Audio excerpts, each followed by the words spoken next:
So, today I want to talk about how businesses are trying to hire teenagers to avoid raising wages.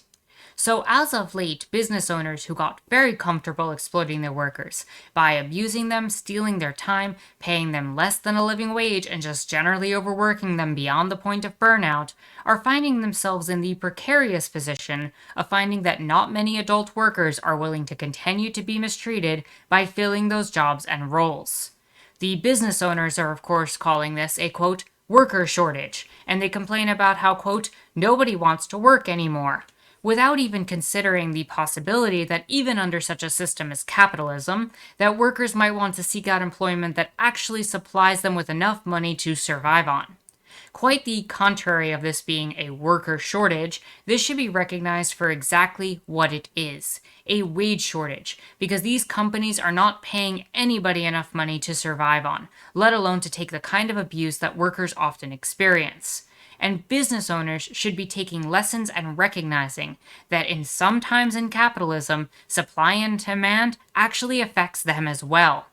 However, in the typical short sighted fashion of authoritarian bosses, many employers, instead of reflecting on this and recognizing that they need to pay people more and treat their workers like human beings and possibly even offer some sort of benefits and packages for their employees, are instead doubling down and seeking an untapped resource for their exploitation. In this case, they're looking at teenagers, sometimes as young as 14 years of age.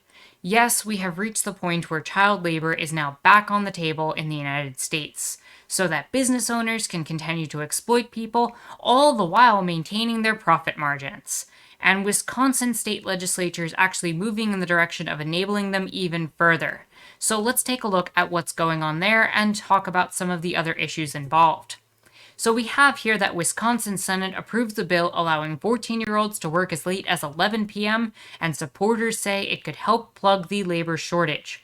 Because, of course, at 14 years old, the entire responsibility of making sure a business is able to function is on your shoulders.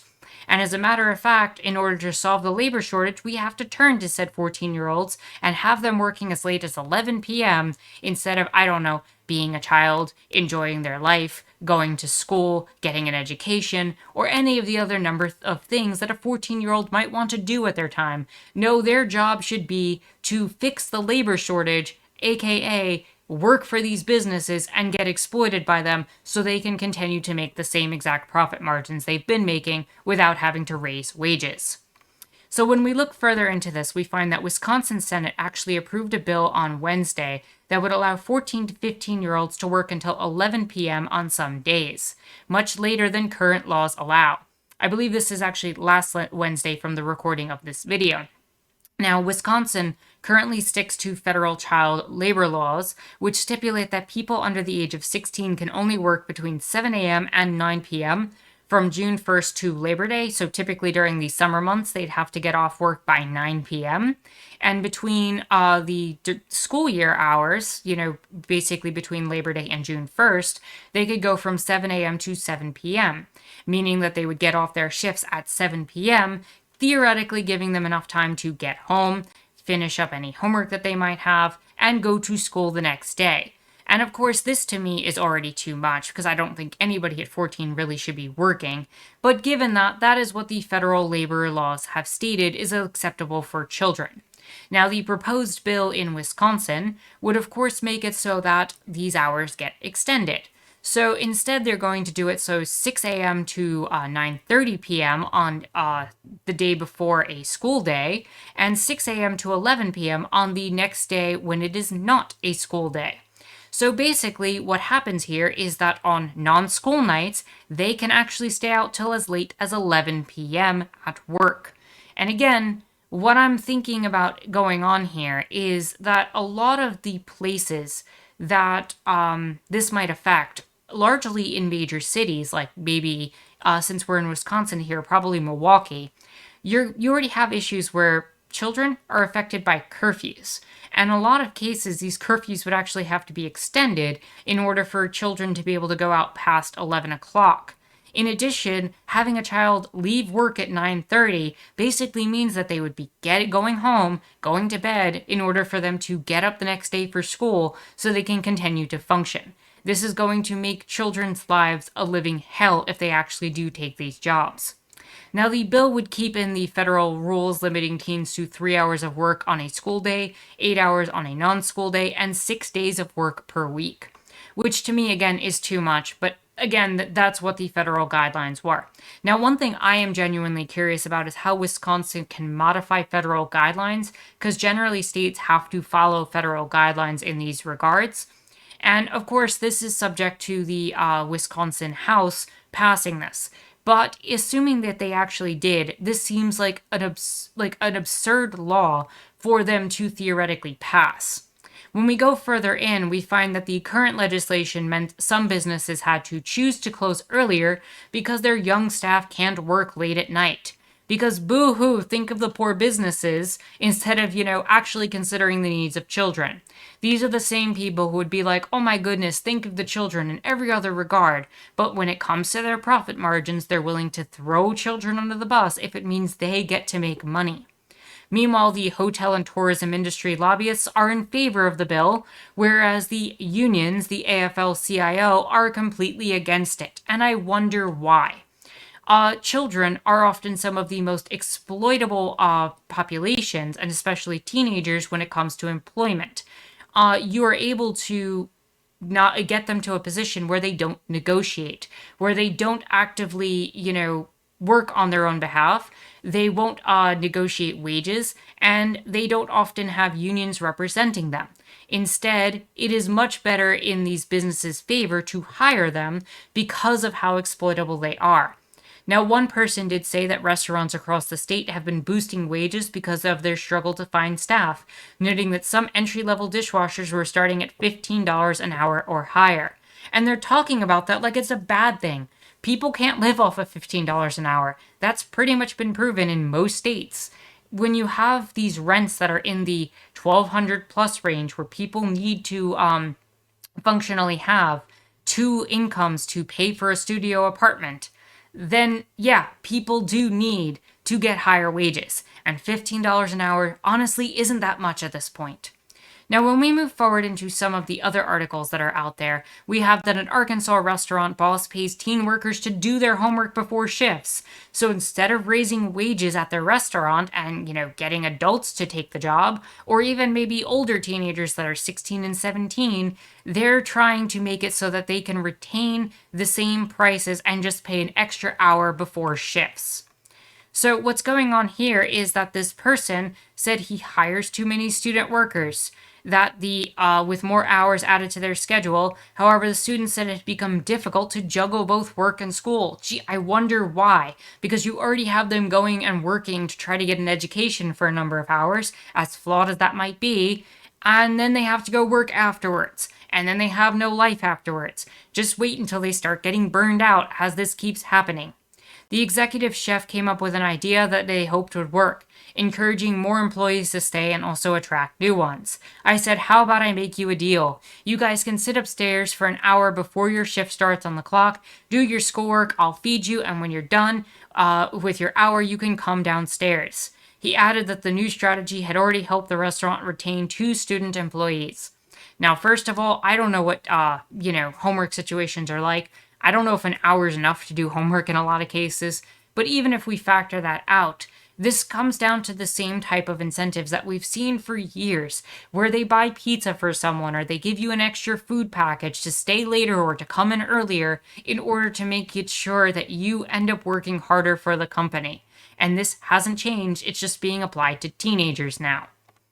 And when we come to this, we find that in Oregon, McDonald's has been so desperate for workers that it hung a huge banner outside calling on 14-year-olds to apply. We have the banner on screen, now hiring 14 and 15-year-olds. A McDonald's in Medford, Oregon has a banner out front advertising that it's hiring 14 and 15-year-old workers. The young workers have been a, quote, blessing in disguise. They have drive and work ethic. They get the technology, they can catch on really quick. The fact of the matter is, they still have not reached the point where they realize how exploited they are, and they have reached the point of complete burnout that every other worker seems to have. They're willing to take the abuse a little bit right now, but as they get older, that will change, and that will change very quickly.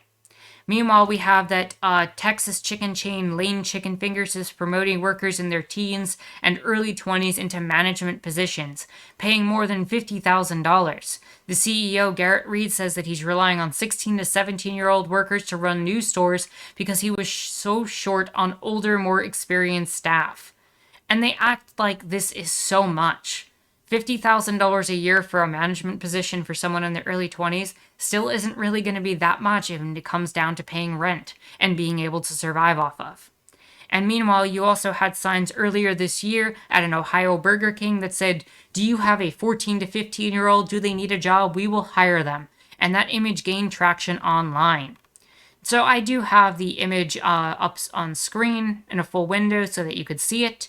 This is legit. This actually happened. And another McDonald's that is also hiring 14 and 15-year-olds on screen. Meanwhile, when we look more into this, we find that Forbes actually put out an article that was talking about how job shortage is boosting the demand for teenage workers. And one section I wanted to highlight here is that Jordan Lowry of Resume, a large resume writing service, says teenagers can be incredibly attractive for employees since they have no job history and they cost less as a result. Further, they don't usually try to negotiate details like salary and benefits. Ah, yes. The benefit of all of these children and teenagers working for you is that they won't try to do nasty things like get a raise, get a better salary, negotiate with you, seek out benefits, or I don't know, have any sort of history to be able to lay out to you to determine why they deserve to be paid a living wage. This is why the unions are against children being put in these positions. Never mind the history that's involved. I could go down a whole road of talking about how child labor is bad for kids, how it's dangerous, and how it ends up affecting children in the long run. But no. Let's ignore all that history for a moment and come down to just the present day. Children have one responsibility more than anything else. It's to go get an education the best they can within our current economic system and realities. And in addition to that, they should just try to spend time being teenagers and kids and enjoy themselves, not be working for these companies in order to fulfill their fantasy of a power trip of workers who don't negotiate, don't seek higher salaries, and don't seek benefits and are functionally okay with that in any regard. That is what these employers want. They want perfectly obedient workers who will continue to be comfortable with being exploited. In the meantime, we have an article from CNN Business that said teens have their pick of jobs thanks to the worker shortage. And one section on this that I thought was worth noting, you said that a person here said that they always figured it wasn't worth their time and money to train people to hire in the restaurant kitchens if they knew they would leave in a few months when school starts. Plus, he added that he had to abide by legal restrictions governing how long teens can work in the kitchen and the equipment they can use. But this summer, he changed his tune. So it got so bad that this person couldn't find adult workers that they were willing to go back on their principles because of how difficult the government made it to hire teens because, they have restrictions on what equipment they can use because it might be dangerous for their health. Or, I don't know, they might have restrictions on how long they can work because they have to get home in a reasonable hour to be able to live their lives as kids. And these are the things that business owners are frustrated with and what they're emphasizing when they talk about how wonderful it is that they can hire teenagers now. So, yeah, without paying people a living wage, these companies know that adult workers who have previously been able to work these jobs will not come back. The average person who has to pay rent, has to pay for food, has to pay for their medical bills, cannot afford to pay for any of that on these wages. And again, when some studio apartments require 2 salaries to pay for, when there are people taking on roommate situations in studio apartments or having to work 2 jobs in order to pay for it, no, they're not going to be able to do that. And so, yes, they're going to seek employment elsewhere because these are less than starvation wages. These employers will continue to seek out people who are willing to take the little bit of crumbs that they throw out at them. And in this case, when it comes to that, we're talking about teenagers. As for the teenagers themselves, I do want to mention this. Some of them might be willing to take on these low-wage jobs either as a survival tactic to assist their family during the course of the pandemic, during hard times, or any other number of reasons that a child might want to get a little bit of extra money. However, this is going to be, unfortunately, coming at a great cost to them. Their childhoods, first and foremost, the fact that their education might be affected, and honestly, just their ability to not experience something like burnout and exhaustion at such a young age. This is something that a lot of them, I think, are going to regret as they take these positions. And just give it time. The horror of the service industry will sink in for all of them, and they will see just how exploited they are, both in these jobs and throughout the entire system, as burnout and regret take hold, as it has for so many other older workers. The fact of the matter is, these younger teens who are working in these jobs are seen as a benefit simply because they are cheap to hire, easily exploitable, and unlikely to negotiate for anything better in terms of benefits or wages, meaning that businesses can continue to take advantage of them and continue to pay the horrifically low wages without any word or fight from their employees. The power dynamic here should be quite apparent. And anybody who thinks that this is somehow the children choosing to work for these businesses and that it's a perfectly fair thing, we have to recognize that there's a reason why children are not able to negotiate contracts, why we made these laws in the first place. And again, there's a long history there. I invite you to look into it. If these employers could, however, they would bypass all of the regulations and go back to full child labor in the US, as many companies really already do globally. And that is, again, worth mentioning. If they could get away with it, and it meant that they could preserve their profit, they would do it, and this is all the evidence that we need. So with that said, if you like this video, give it a thumbs up, hit the subscribe button, and the bell for notifications. You can follow me on Twitter and check out my Discord in the description down below. My name is Anarchist Tara, and I thank you for watching.